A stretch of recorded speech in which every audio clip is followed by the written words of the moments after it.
Hai, selamat datang kembali di Ervan X Zero.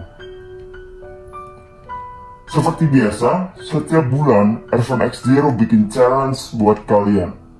Dan setiap bulannya banyak cerita-cerita seru dari kalian dan menemukan sosok-sosok yang nggak kalah seru untuk digambar. Oh ya, untuk bisa digambar ini gratis ya guys. Nggak ada biaya sama sekali. Cuma ya itu, setiap bikin challenge itu pesertanya lumayan banyak. Dan kami memilih setidaknya 3-4 orang di setiap challenge-nya. Terus kenapa disebut challenge juga? Selain karena menguji kesabaran kalian, entah itu nanti dipilih atau tidak, peserta yang terpilih nanti itu kita akan gambarin sosoknya kan ya. Nah, setelah gambar jadi dan sosok yang dari foto yang kalian kirim itu akan kami ungkap. Dan tantangan sebenarnya adalah kami tidak bertanggung jawab apabila ada kemungkinan sosok yang telah digambar itu aktif. Disitulah challenge sebenarnya. Masih mau ikut challenge? Untuk Ghost Photo Challenge khusus bulan Mei ini spesial disponsori oleh penerbit Epilog. Penerbit Epilog ini penerbit yang khusus nerbitin buku-buku horor ya guys. Dan Supernatural Investigator bersama penerbit Epilog baru aja launching buku yang berjudul Kisah Gelap Negeri Pamazidan. Seperti ini bukunya, dimana buku bergenre fiksi horor ini menceritakan berbagai macam kisah-kisah kelam yang penuh konspirasi dan intrik, dan juga tak luput dari dunia-dunia gaib. Jadi kayak kejahatan yang melibatkan dunia supernatural. Kalian harus punya bukunya, karena dari Ervan X Zero sendiri kita membantu untuk bagian ilustrasi. Jadi silahkan kalian bisa ikutin pre-ordernya, bisa pesan di Tokopedia ataupun di Shopee. Nanti linknya akan kami cantumkan di deskripsi ya. Oke, kembali ke Ghost Photo Challenge. Di bulan Mei ini kami udah memilih 5 orang yang menurut kami punya cerita yang menarik dan seru untuk digambar. Peserta yang pertama dari @putriku Amira. Halo, ini boneka aku yang ada cerita mistisnya. Boneka ini aku beli di Batam, boneka second gitu. Waktu boneka ini baru sampai di rumah, baru malam pertama boneka ini aku pajang di kamar. Aku mengalami gangguan-gangguan mistis. Malam itu aku sudah tidur gelisah dan merasa diawasi. Dan waktu aku tidur, mimpi menunggu rumah yang aku tempati. Sebagai info, aku masih tinggal sama mertua yang saya itu. Kami tinggalnya di rumah tua peninggalan zaman Kesultanan Bulungan, yang umur rumah kami tinggal itu lebih dari 100 tahun. Di mimpi itu, penunggu rumah marah karena aku bawa masuk boneka itu, yang aku rasa boneka itu juga ada penunggunya. Boneka itu aku kasih nama Rachel dan Bobby. Oh, jadi dia tinggal di rumah tua yang lebih dari 100 tahun ya. Wah, seru juga ya. Saya juga pengen banget suatu saat bisa punya rumah tua model-model zaman dulu, kayak zaman punya Belanda gitu loh. Amin lah ya. Kalau soal boneka ini, kamu jadi teringat tentang fenomena spiritual yang heboh beberapa waktu yang lalu, dimana sebuah boneka yang sengaja diisi sama yang katanya arwah anak kecil, dan kemudian dirawat dan dimanjakan seolah-olah anak sendiri. Nah, kalau dari foto yang dikirim ini beda kasus ya. Boneka ini terisi bukan karena kesengajaan oleh pemilik, melainkan sesuatu yang tidak sengaja. Dan ini adalah sebuah perbandingan ya. Jadi kita nggak perlu repot-repot atau beli mahal-mahal spirit doll atau boneka arwah. Boneka biasa aja ternyata bisa jadi tempat singgah mereka. Nah, kemudian untuk foto yang dikirim, apa sih yang ada? Jika dilihat oleh kami sih, kedua boneka ini diisi oleh sosok yang bergantian ya. Jadi bukan satu sosok yang menetap. Dalam artian, boneka ini jadi tempat singgah oleh mereka. Jadi kami hanya menggambarkan ya kayak sosok hitam aja karena sosoknya emang gak jelas, jadi bergantian. Oke, cukup creepy sih bonekanya juga. Peserta yang berikutnya adalah dari @myname.ali.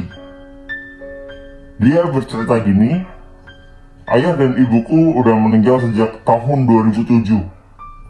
Kemarin sebelum Ramadan 2022, saya mengajak teman saya yang anak indigo ke rumah saya untuk melihat apakah ada orang tua saya yang di rumah. Saat itu dia sedang di ruang tamu dan belum masuk ke rumah sama sekali. Waktu saya menunjukkan foto kedua orang tua saya, tiba-tiba dia nyeletuk di kamar tengah katanya. Sontak saya kaget, kok tahu ada kamar tengah di rumah saya?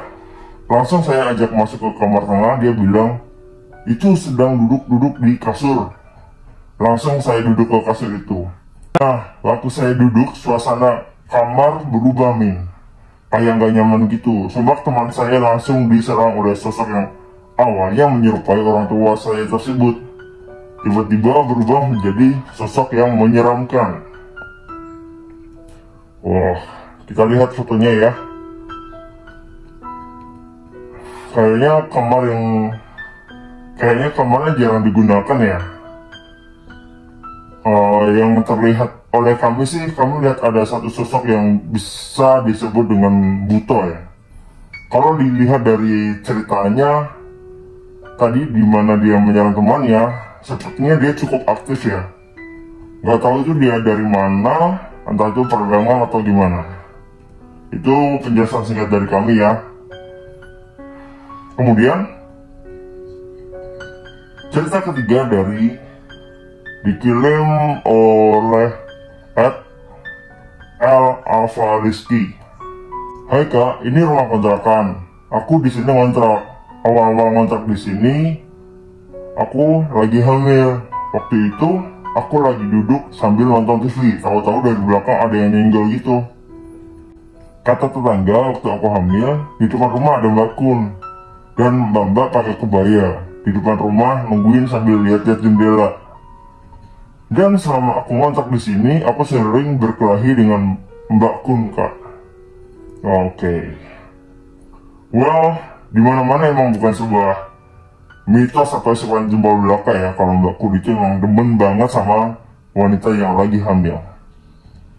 Apakah sosok kunci dengan mbak-mbak berkebaya itu orang yang atau sosok yang berbeda atau sosok yang sama? Kalau dari kami melihatnya sih sosok berkebaya ini adalah jelma dari kuntilanak ya teman-teman. Jadi emang sosok yang sama. Jadi dia emang suka menyamar gitu loh. Kemudian cerita keempat kita pilih dari ceritanya @rurivina.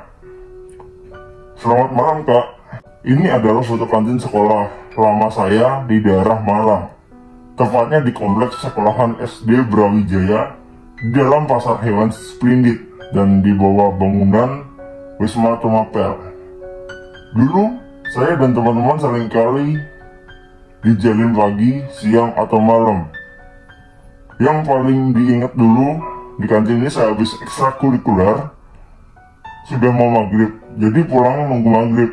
Tadinya bercanda-canda, tapi tiba-tiba dia mendengar suara kayak benda menggelundung, bahkan gak cuma satu, kayak banyak dan itu semua mendengar.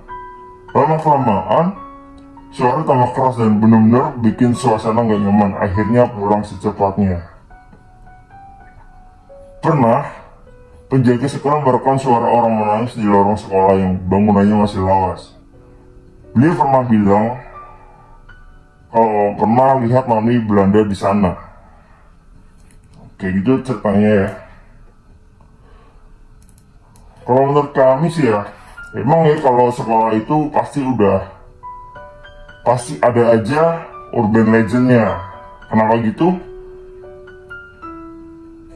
Sekolah kan ruangannya banyak ya, di kelas-kelas gitu, dan kantor guru, dan jam aktifnya pun lebih sedikit dibanding dengan gedung kantor tempat yang lainnya. Jam aktif sekolah paling sore jam 3 dia udah sepi.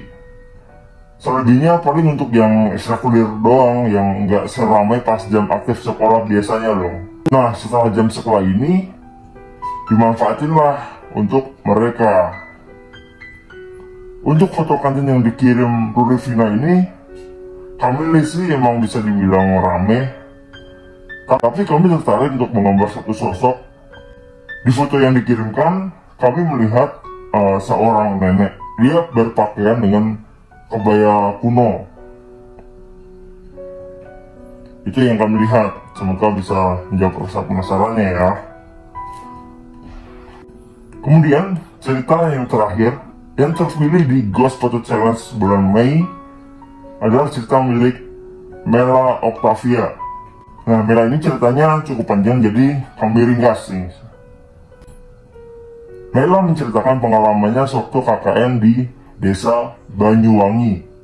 Wah, lagi-lagi KKN dan Banyuwangi nih. Tapi Banyuwangi di sini ada di daerah Cikudep, Jawa Barat, bukan yang di Jawa Timur. Dia ada dalam satu kelompok yang berisi 1 cowok dan 5 cewek, total ber-6. Lokasinya sangat jauh karena harus melewati kebun sawit, kemudian masuk ke hutan, kemudian harus melewati kebun teh, dan baru sampai desa yang dimaksud. Karena begitu pelosok banget kan, jadi orang kalau maghrib tuh udah sepi banget desanya. Suatu hari temannya si Mela ini masak tutut.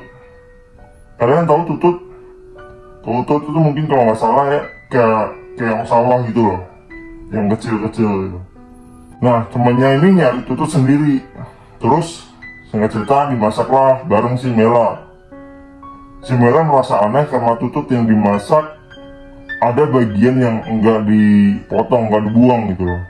Dan selama memasak, temannya ini nggak pakai bahan yang biasa untuk masak tutut, dan dia nggak pegang bawang putih sama sekali.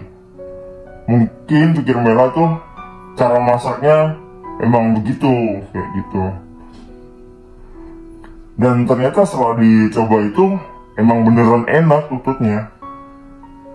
Setelah makan-makan, waktu udah menjelang sore nih, tiba-tiba temannya Mela merintih kayak kesakitan. Entah itu karena sakit atau apa, karena sebelumnya temannya ini sempat sakit dan baru aja sembuh. Tapi yang bikin heran, nangisnya nggak wajar, kayak suara miske gitu loh. Karena keadaan semakin menjadi, akhirnya Mela dan teman-temannya manggil orang. Dan orang di sini orang pintar ya maksudnya ya. Satu orang pintar datang, dikasih air dan doa, udah agak tenang lah. Tapi masih nangis-nangis. Kemudian beberapa saat kemudian orang yang kedua datang, jempol kakinya dipencet, terus dikasih doa dan macam-macam. Tapi temannya si Mela ini masih merongrong dan nyerah ya, singkat ceritanya. Kemudian sekitar jam 5 sore datanglah orang lagi. Dia seorang ustadz dan datang bersama santrinya. Sambil didoain, Mela dan teman-temannya nunggu di luar. Sementara di dalam rumahnya tadi hanya ada ustadz beserta para santrinya dan temannya Mela yang kerasukan tadi. Sampai mau maghrib, Pak Ustadz tadi menyarankan untuk membawa temannya Mela yang kerasukan tadi untuk dipindahkan dan juga sekalian dikosongin rumahnya yang jadi posko itu tadi. Di tengah hebohnya kejadian itu, Mela dan teman-temannya baru mengetahui kalau rumah posko yang sebelumnya dipakai bersebelahan dengan rumah yang roboh. Di mana rumah roboh itu tersebut dulu ditemukan seorang nenek yang meninggal karena tercebur ke dalam sumur dan baru diketahui 3 hari kemudian. Wow, serem anjir. Karena kejadian itu, mereka akhirnya dijemput oleh keluarga masing-masing, kecuali Mela sendiri. Jadi orang yang kakak itu pada pulang intinya lah, kecuali si Mela. Karena Mela di situ bawa motor sendiri dan keadaannya lagi sakit, jadi tidak memungkinkan untuk pulang. Cerita punya cerita, ternyata tempat yang dimana temannya Mela tadi yang nyari tutut itu, dia nyari di tempat yang sawah yang terkenal horor dan kabarnya di sana ada gerbang gaib. Ketika ditanya soal masakan, temannya ini juga nggak ingat kalau dia masak. Wow, terus tadi siapa yang masak dong? By the way, thanks Mela yang udah share cerita yang lumayan panjang, dan saatnya kita bahas foto yang dikirim Mela. Apa yang Ervan X Zero lihat adalah sosok yang cukup aneh menurut kami dengan perwujudan mukanya mirip katak, tapi bukan katak sih. Dan juga banyak sih yang ada di foto. Kalau kalian punya kemampuan untuk melihat, silahkan komen ya apa yang kalian lihat sih kali ini.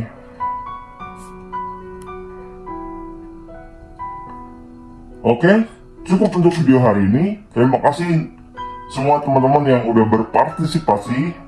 Yang belum terpilih jangan berkecil hati. Mungkin pengalaman seramnya dan sosok yang ada di foto yang kalian kirim belum serem-serem banget ya. Demikian challenge bulan ini. Nantikan aja untuk challenge bulan Juni, temanya apa dan kapan dibuka. Silahkan pantau terus Instagram Ervan X Zero. Karena kalau kalian kirim di luar tanggal yang telah ditentuin, kami mungkin baca, tapi habis itu kami hapus. Jadi mohon dimengerti ya, bacalah sesuai aturan yang telah ditetapkan oleh Ervan X Zero. Tapi kalau kalian mau mention soal video-video atau pertanyaan tentang ini benar apa enggak, kalian boleh lah DM aja atau tag kami, mention kami.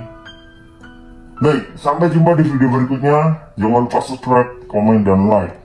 Thank you.